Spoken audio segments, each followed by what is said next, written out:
Welcome back to Growth TV. I'm Carolyn Vallejo, and I'm here today with Jon Repka, VP of Growth at Paro. And he's here today to talk to us about the middle market's finance talent needs, which are quickly evolving. And I would love to start the discussion by first talking about how those needs have evolved over the, last 5 years or so in the middle market. Yeah, Carolyn, thanks for having me back. And I have to say the pace of change in the finance function, particularly at the CFO suite, has been both expansive and rapid. From a functional standpoint, one of the reports that I constantly have on my calendar, McKinsey issues an Office of the CFO update every 2 years. Something I highly encourage everyone to take a look at. And one of the headline insights is that functionally, the role is expanding.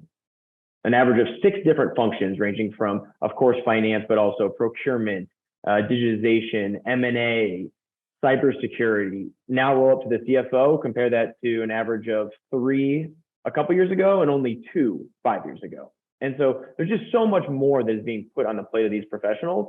And when you couple that with digital transformation, which I know is a buzzword, but any middle market CFO earns their keep based on creating enterprise value, that's on their plate as well. And so with big data creating a whole lot of insights, but also a whole lot of noise, with the wave of SaaS platforms creating new capabilities and new ways to collaborate, but also new RFPs to run, new systems to make sure they're integrated and accurate. It's just created a whole lot of work. And I'd say the last definitive change that we've seen is also an emphasis on soft skills.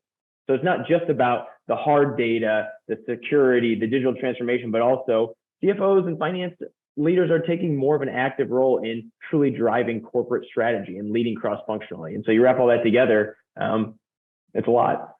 Mm-hmm. Right. So if middle market businesses are able to actually find the talent that they're looking for, it sounds like they can derive a lot of value from that talent.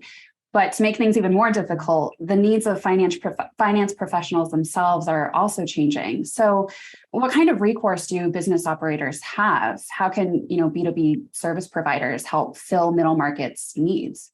There's one term that I take a whole lot of offense that's been thrown around in the last couple of years, and that's this great resignation. It just doesn't jive with what we see in the market. It has been a great migration. And these professionals that you rightfully mentioned, if you can find them at a lot of value, have more opportunities than ever, and they're getting more demanding. And I think a lot of what we used to associate with a tech employee wanting control and choice and to follow their passions, to benefit their community, to have work-life balance. This is now pervading the legacy finance and accounting world, and they're demanding the same thing, and they have more options than ever.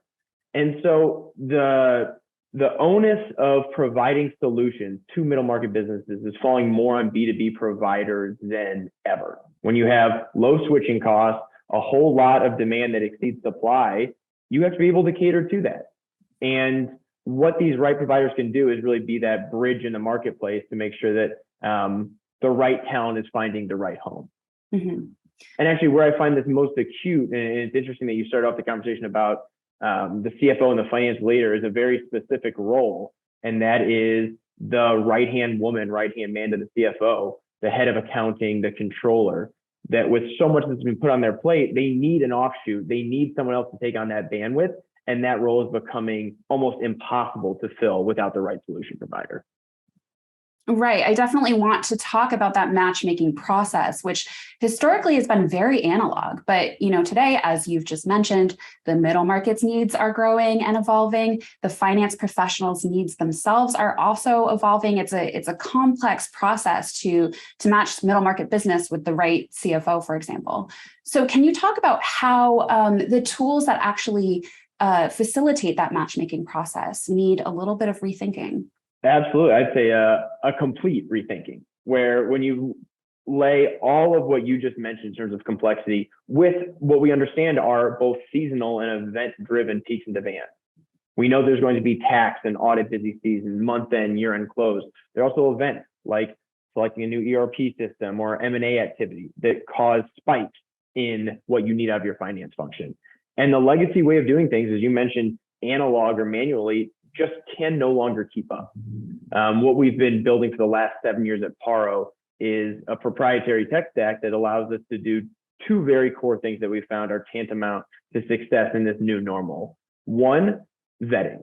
And you have to have that intake process to understand hard skills, soft skills, compliance risk from background checks and whatnot, all creating a consistent aggregate set of data.